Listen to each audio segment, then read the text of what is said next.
Well, good morning. It's a video today about four wheels, not two, for change.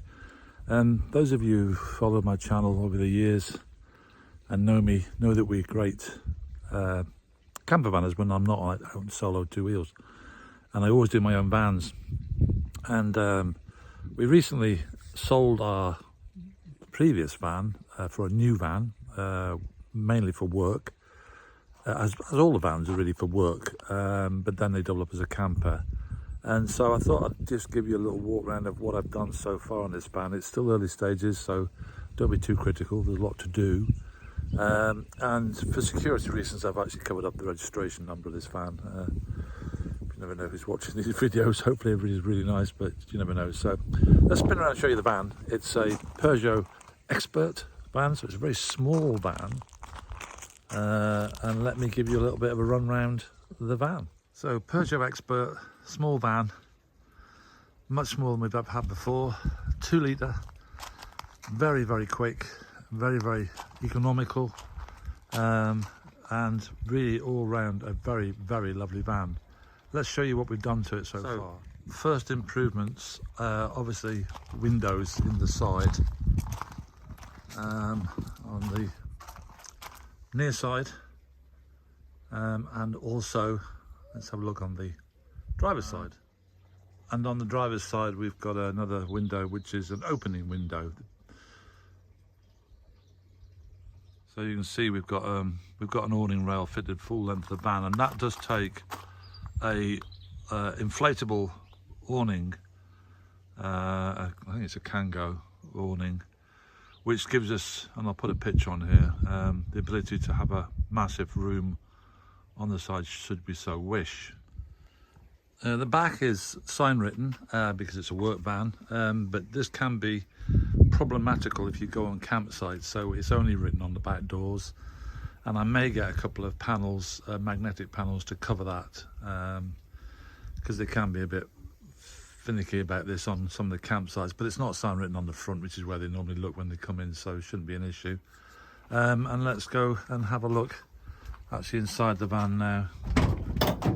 But what I have done, and it's in here for the moment, is the bed frame, which is completely detachable.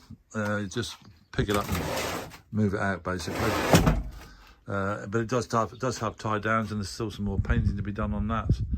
And the idea of that bed is it does extend out, and I'll show you how that works.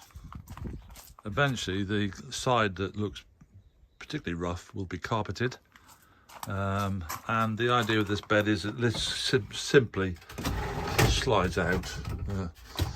Oh, hang on, it won't a moment, so I've got to remove another cupboard, but basically let me show you again. It literally just, you grab it and you slide it, and it slides out and gives you, well, a bed of whatever size you want really. And there is another component that goes in at this end, which again you'll see in a minute. Let's push this back a minute. You see I've fitted a rail on the back there which stops those boards here, if you like, from dropping down, which means it's really difficult to close it. So by doing that you have the ability then to actually slide the bed. So we're insulating. I notice a bit of insulation has dropped down, so that needs a re-glue up there. I'm not quite sure what happened there, but never mind. And I've used insulation with a thermal barrier in it. That has been stuck up with heat resistant glue. And I've started to do some of the internal panels, giving myself some space, which would not normally be available. These can be used for pockets, for storing stuff, because we're limited for space. And I've done the same on this side.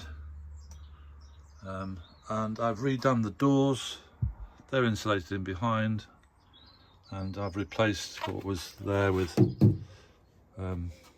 much more stronger board. And on this side I've done that, but also I've left a space which has got to be carpeted, again for storage. This could contain bottles or whatever, and then of course we've got massive storage underneath the bed, which goes the whole length of the van. There are more components to add, and as I add them then I'll let you see them on the video. So we just Putting another seat in place now, which is this one going in here. That sits in there. This actually comes off, and that sits in there, giving us not only does it give us a seat, but it also allows the bed to pull out and sit on this at this end, requiring only one leg at that end.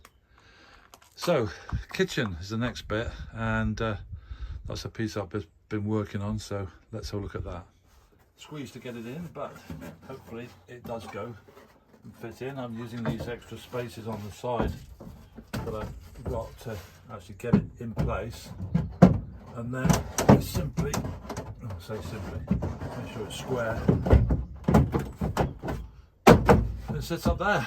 I'll show you how it stays there. So that's it in place from the back, giving us a good strong table, and it moves a bit, of course it does, but then what we've done under here is we've put clips which enables us to lock it in position like so, and these are on all four corners on the other side as well, and once those are all secured, then really, and they do take a bit of jiggling to get in, but hey ho, they fit.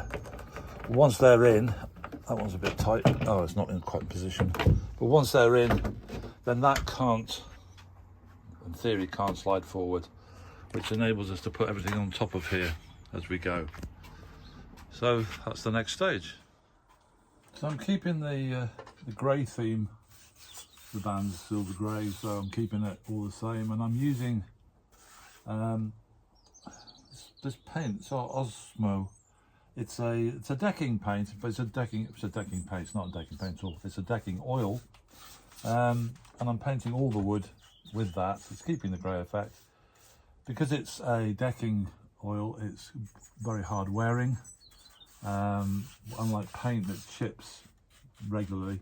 We have painted previous vans, so I'm doing this with about 3 coats of this paint, oil,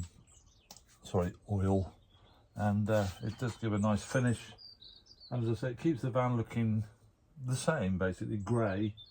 So it looks like it's, I think when you've got a new van, a brand new van, which this van is, then it's kind of nice to keep all the paintwork the same.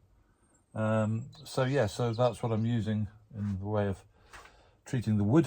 And another job we've got to do is coming up is fitting electrics, and initially I'm going to be fitting a 240 volt system to the van, giving us power so that we can implement the use of our various fridge, which is actually a 12 volt, but it works 240 volts as well, compressor fridge, microwave which is going to go in there, which is great for doing quick meals. We've discovered over the years it's nice to be able to cook loads of food in the van. You can do that, but actually if you want a quick meal, just get yourself a rice dish or whatever, and you can do it in the microwave in like 4-6 minutes. It's great. Obviously a kettle. Working on the assumption that very often we will be using campsites for this kind of van. Yeah, and at some point we probably will put in a leisure battery. I'm probably not going to go with solar, and I'm probably not going to go with a power station. The power station, for the amount of power I would want, would be about £1,000. That's a lot of nights camping, that is, you know, the sort of camping we're going to be doing. And again, with the leisure battery, an a B2B battery controller is going to cost about 300 quid plus all the fitting. New leisure battery, you're probably looking at 500 quid. Again, staying on campsites with electric, that's quite a few nights. And for the sort of camping, traveling we're going to do in this van, it's probably not warranted. So for the moment, I'm just going to go with a 240 supply. So that's got to be built into the van. I'm waiting on the components for that, the actual cabling. It will be going through a RCD unit just for protection. It also gives me the ability to see if we've got any opposite polarization on the sites. Sometimes the wiring is the wrong way around. It can affect your big stars. So this has got a polarizing light on it, tells me if it's going to be correctly wired up on the campsite side or not. So that's quite handy. So when I get to that, I'll do some videoing on that as well. But for the moment, I'm continuing the painting and the development of the back of the van, because I've got to somehow figure out about washing facilities. And that's something obviously we're going to need some water in. Could go for a simple, just a water container, but I might take it a bit further beyond that. We'll see how we go.